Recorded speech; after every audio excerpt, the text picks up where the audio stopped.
Hello, I'm Satya. See me at jensatya.com. For over 25 years, I've specialized in working with PTSD and trauma, along with working in alternative medicine and healing work. And this video will be about something I'm calling reconnecting trauma. I hope you find it useful. Thank you for listening. As we begin to talk about reopening our cities, our countries, our communities, I believe we're being naive to the psychological effects that recent events have caused for us. And the situation that we've been in has created layers of trauma for most of us that we will need to heal from and work through as we move forward into society again, post-isolation. One of the areas that we will need to heal from and decide on new societal maps for is the area of personal interaction. After all of the forced global changes to the societal interaction norms that we had before this occurred. I call this a form of reconnection trauma, as the forced isolation and forced social distancing has caused internal states of conflict. And having now lived in these internal conflicts for several months, our nervous systems, our brains, and our unconscious minds have become used to unusual behaviors. And it's going to take some time for us to rewire internally. We need to give ourselves time to do this. Things like shaking hands, hugging and kissing each other, and all of these things that we did prior automatically as greetings are not going to be comfortable for most people. And yet our internal wiring that we've had for generations is geared to these. So the unconscious inner conflict is going to be intense and consistent for many.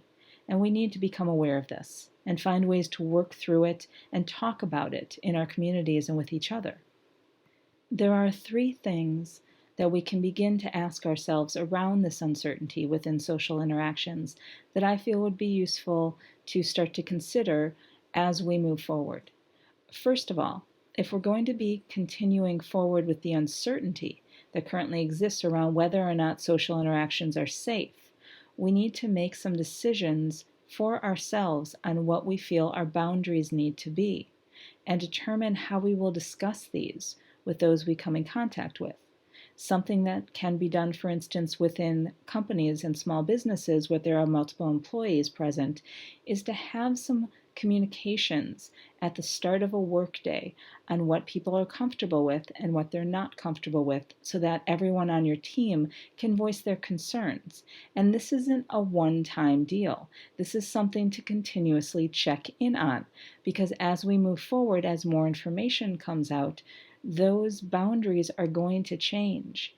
And so dealing with consistent uncertainty in that way is going to be something that managers and business owners need to take ownership of early to start having those conversations.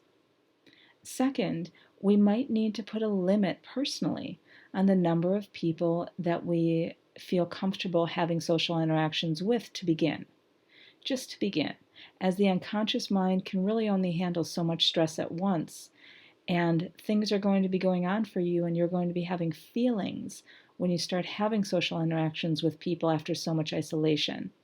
It's important to recognize that whether or not we believe that it's going to be stressful reconnecting with people, there is going to be some stress to this after isolation. And we need to give ourselves space and time to walk through it at a comfortable pace for ourselves. So for instance, let's say that the first day you go back to work, you are excited and then you get to work and you start to feel nervous. Know that that's normal.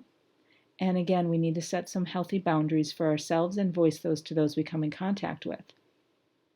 And then at the end of our first workday back, when we get home, perhaps giving yourself an hour or two to spend time on your own and process what happened that day. Or perhaps talk to your significant other if you live with someone and say to them, I need a little time to just process what happened at work. And so just give me 30 minutes to take a shower and figure out for myself what I'm feeling, and then I'll be able to come to you fresh. So having those conversations that we don't usually have are going to be so important for ourselves and setting our boundaries and honoring our own feelings and needs, and also for our interactions with others. Third, and furthering on that idea, it's going to be important that we allow ourselves times of solitude to integrate what's happening. I know this is going to sound odd for people because we've had so much forced solitude. And at the same time, part of how we've made it through this is having more sleep or having more time if we haven't been on the front lines. So for those who've been on the front lines, you haven't been as much in forced isolation, and at the same time are going to have different needs, which I'll talk about in another video. For those of us who have been isolated, that's who I'm talking to right now. Things like extra sleep and quiet times and chosen isolation times when you need it will likely be necessary for many of us going forward to give ourselves space to reintegrate into society and recalibrate unconsciously for the new societal norms. While we may not have been introverts before this process, we may find ourselves introverting more in order to offer ourselves some self-care as we recalibrate internally. One additional thing to start to think about is that societal norms around social interactions are probably not going to be norms for a while. And what I mean by that is we're going to be learning and living in uncertainty around a lot of this for a while.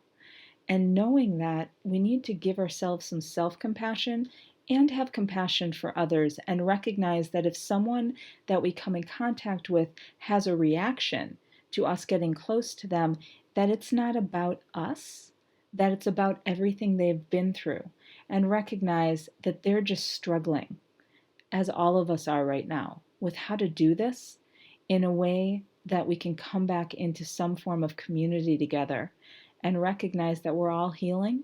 This has been a traumatic time period, and compassion and patience are key to moving forward. I hope this was helpful. Many blessings. In good health.